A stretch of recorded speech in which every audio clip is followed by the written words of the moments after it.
وسلام على عباده الذين اصطفى أما بعد فقد قال الله تعالى في كلامه المجيد وفي فرقانه الحميد فأعوذ بالله من الشيطان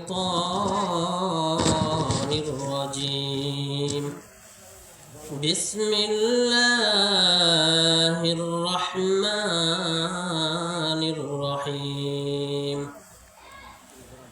يا أيها الذين آمنوا اتقوا الله حق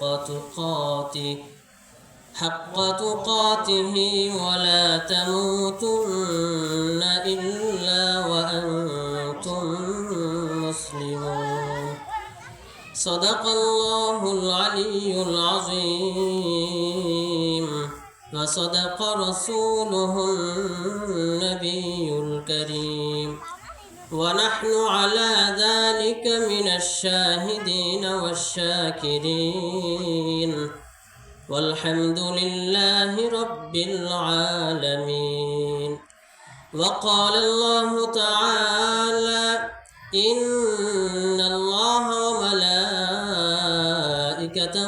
يصلون على النبي يا أيها الذين آمنوا صلوا عليه وسلموا تسليما সকলে নামাজের দরুদ শরীফ পাঠ করো اللهم صل على محمد وعلى آل محمد كما صليت على إبراهيم وعلى آل إبراهيم إنك حميد مجيد اللهم بارك على محمد وعلى آل محمد كما باركت على إبراهيم وعلى آل إبراهيم إنك حميد مجيد الحمد لله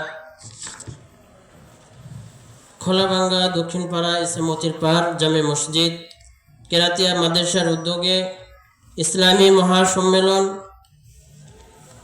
উক্ত মাহফিলে সম্মানিত সভাপতি হযরত মাওলানা তাফাজ্জল হোসেন সাহেব, উক্ত মাহফিলের প্রধান আকর্ষণ জনাব মোহাম্মদ হযরত মাওলানা আব্দুল আজিজ ফয়েজি সাহেব এবং স্টেজে উপবিষ্ট অসংখ্য উলামায়ে কেরাম এবং সামনে উপস্থিত পিতৃতুল্য বৃদ্ধ বাবারা, কলেজার টুকরো যুবক ভাইয়েরা এবং পর্দার আড়ালে সম্মানিত মা ও বোনেরা, মহান আল্লাহ পাক রব্বুল আলামিনের কাছে অসংখ্য শুকর ও সুজুদ যে মহান মালিক আমাকে আপনাকে এরকম একটা দ্বীনি মজলিসে, যেখানে কুরআন এবং হাদিস থেকে আলোচনা করা হয়, কুরআনের তাফসীর করা হয়, এরকম একটা মজলিসে আসা এবং বসার তৌফিক দান করেছেন।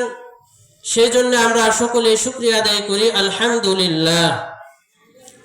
মুহতারাম হাজিরিন, আসার পথে অনেক মানুষকে দেখলাম রাস্তাঘাটের মধ্যে দাঁড়িয়ে আছে, ঘোরাফেরা করতেছে, কিন্তু এরকম একটা দ্বীনি মজলিস যেখানে কুরআন এবং হাদিস থেকে আলোচনা করা হয়, এই মজলিসের মধ্যে আল্লাহ পাক রব্বুল আলামিন আমাকে আপনাকে আসা এবং বসার তৌফিক দান করেছেন। এটা একমাত্র আল্লাহ রব্বুল আলামিন আমাকে আপনাকে ভালোবাসছেন, মহব্বত করছেন বিদায় আমরা এরকম জান্নাতের বাগানে আসতে এবং বসতে পেরেছি। মুহতারাম হাজিরিন, অনেকেই আছে যারা ঘোরাফেরা করতেছে, বাড়িতে বসে আছে, তাদেরকে আল্লাহ তাআলা কবুল করেন নাই, আমাকে আপনাকে কবুল করেছে। তার মানে বোঝা যায় যে আল্লাহ তাআলা আমাকে আপনাকে কবুল করেছেন বিদায় আমরা দ্বীনি মজলিসে আসতে পেরেছি। এখানে আসতে পেরে আমরা খুশি না বেজার? আমরা সকলেই খুশি, কারণ এরকম দামি মজলিস সবার ভাগ্যে জুটে না। আল্লাহ পাক রব্বুল আলামিন আজকের এই মাহফিলের উসিলা করে আমরা যে এখানে বসতে পেরেছি, এই বসার উসিলা করে আল্লাহ তাআলা আমাদেরকে কাল কিয়ামতের ময়দানে ক্ষমা করে দিতে পারেন। আল্লাহ রাব্বুল আলামিন হাসরের ময়দানে ওসিলা খুঁজে বেড়াইবেন, বান্দাকে কিভাবে ক্ষমা করা যায় এরকম ওসিলা খুঁজে বেড়াইবেন। আজকে আমি আপনি বাইরে ঘোরাফেরা করতেছি, দ্বীনি মাজলিস হচ্ছে, কোরআন তাফসীর হচ্ছে, অথচ আমরা এখনো বাহিরে হাঁটাচলা করতেছি। সবাইকে আমি বলবো, আমরা যারা এখনো বাহিরে ঘোরাফেরা করতেছি সকলেই প্যান্ডেলের ভিতরে চলে আসি। আমরা এখানে আসার পরে এখানে বসতে পেরে এটা লাভ না লস? এটা লাভ, কারণ এটা দ্বীনি মাজলিস। আল্লাহ রাব্বুল আলামিন হাসরের ময়দানে আল্লাহ তাআলা ফেরেশতাদেরকে হুকুম করবে যে জাহান্নাম থেকে দুইজন আসামি ধরে নিয়ে আসার জন্য। আল্লাহ তাআলা দেখেন কিভাবে একটা ওসিলা দিয়ে আল্লাহ তাআলা বান্দাদেরকে কিভাবে ক্ষমা করে দিবেন, এই জিনিসটা বোঝানোর জন্যই মূলত বলা। কারণ আমরা এখানে আসছি, বসছি, এই ওসিলায় আল্লাহ তাআলা হাসরের ময়দানে আমাদেরকে ক্ষমা করে দিতে পারেন কি পারেন না? আল্লাহ তাআলা পারেন। আল্লাহ তাআলা ফেরেশতাদেরকে হুকুম করবে যে জাহান্নাম থেকে দুইটা আসামি ধরে নিয়ে আসো। তো ফেরেশতাগণ যখন জাহান্নাম থেকে দুইজন আসামি ধরে নিয়ে আসবে, নিয়ে আসার পরে আল্লাহ তাআলা ওই দুইজন আসামিকে আবারও জাহান্নামের মধ্যে পাঠিয়ে দিবেন। পাঠানোর পরে আল্লাহ তাআলা আবারও ওই দুইজন আসামিকে ফেরেশতাদেরকে বলবে যে আবারও যে দুইটা আসামিকে জাহান্নামের মধ্যে ফালানো হয়েছে সেই দুইটাকে আবার ধরে নিয়ে আসো। আল্লাহ রাব্বুল আলামিন ফেরেশতাদেরকে হুকুম করবেন। আল্লাহ তাআলা বলেন, ও আমার ফেরেশতারা শোনো, জাহান্নাম থেকে দুইটা আসামি ধরে নিয়ে আসো। এইবার যখন ফেরেশতারা জাহান্নাম থেকে দুইটা আসামি যখন ধরে নিয়ে আসবে, এইবার নিয়ে আসার পরে আল্লাহ তাআলা বলবে, ও ফেরেশতারা শোনো, এই জাহান্নামী দুইটাকে আমি আল্লাহ রাব্বুল আলামিন আবারও জাহান্নামের মধ্যে ফেলে দিতেছি। ও জাহান্নামের আসামিরা শোনো, তোমরা যেখান থেকে আসো ওইখানে আবারও তোমরা চলে যাও। এইবার যখন জাহান্নামী দুইটা জাহান্নামের দিকে যখন দৌড়াইতে থাকবে, একটা আসামি দৌড় দিয়ে জাহান্নামের মধ্যে সোজা দৌড় দিয়ে পড়ে যাবে, আরেকটা আসামি জাহান্নামের দিকে দৌড় দিতে থাকবে আর পিছনের দিকে বারবার তাকাইতে থাকবে। এইভাবে যখন জাহান্নামের মধ্যে যখন পড়ে যাবে, আল্লাহ রাব্বুল আলামিন ফেরেশতাদেরকে আবার হুকুম করবেন, ও আমার ফেরেশতারা, যে দুইটা জাহান্নামীকে প্রথমবার ডেকে নিয়ে আসছো, ওই দুইটা জাহান্নামীকে আবার ধরে নিয়ে আসো। এইবার যখন জাহান্নাম থেকে যখন দুইটা আসামি ধরে নিয়ে আসা হবে, এবার আল্লাহ রাব্বুল আলামিন ফেরেশতাদেরকে বলবে, আল্লাহ রাব্বুল আলামিন জাহান্নামী দুইটাকে বলবে, ও জাহান্নামের আসামিরা, তোমাদেরকে আমি প্রথমবার জাহান্নাম থেকে তুলে নিয়ে আসছি।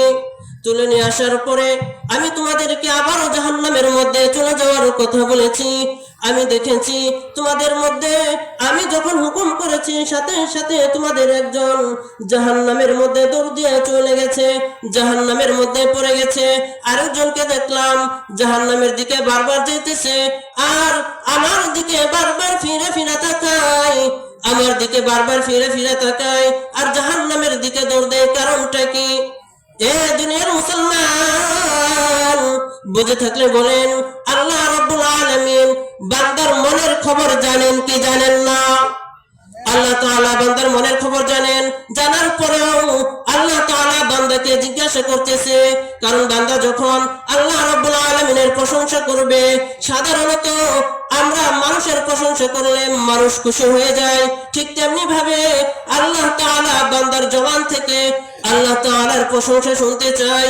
এজন্য বান্দাকে জিজ্ঞাসা করতেছে, তোমাদেরকে আমি জাহান্নামের মধ্যে চলে যাওয়ার কথা বলেছি। একজনকে দেখলাম জাহান্নামের মধ্যে দৌড় দিয়ে চলে গেল, আরেকজনকে দেখলাম জাহান্নামের দিকে দৌড়াইতেছো আবার আমার দিকে বারবার ফিরে তাকাইতেছো। কারণটা কি? এবার একজন আসামি বলতেছে, ও আল্লাহ,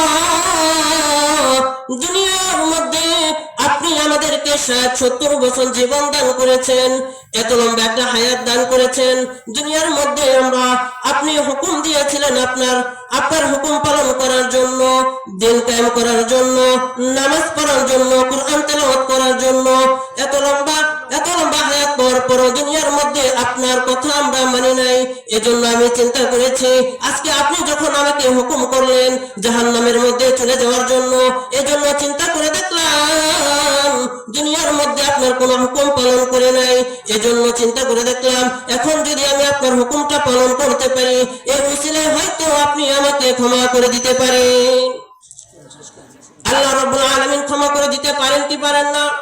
এ দুনিয়ার মুসলমান, আমরা যে এই প্যান্ডেলের ভিতরে বসে আছি, দ্বীনি মজলিসে বসে আছি, এই উসিলায় কাল কিয়ামতের ময়দানে আল্লাহ রাব্বুল আলামিন আমাদেরকে ক্ষমা করে দিতে পারেন কি পারেন না? আল্লাহ তাআলা পারেন। এজন্য বাহিরে ঘোরাফেরা না করে আমরা সকলে ভিতরে চলে আসি। কাল কিয়ামতের ময়দানে এই উসিলায় আল্লাহ তাআলা আমাদেরকে ক্ষমা করে দিতে পারেন।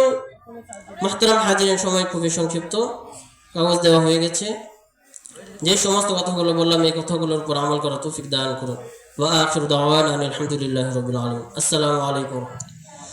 সম্মানিত উপস্থিতি, তিনি অত্যন্ত গুরুত্বপূর্ণ কথা বলতেছিলেন, সময়ের না দেওয়ার কারণে আমরা বিশেষভাবে দুঃখিত। আপনারা আসতেছেন সকলে একটু সামনে বসেন, সরাসরি বলছেন, বক্তার কথা বলা সহজ হবে, সকলে একটু সামনে আসেন। এখন আপনাদের সামনে মোহাম্মদ আবু আরিফুর রহমান রাফি আলোচনা নিয়ে আসলেন। আমি হুজুরকে আলোচনা করার জন্য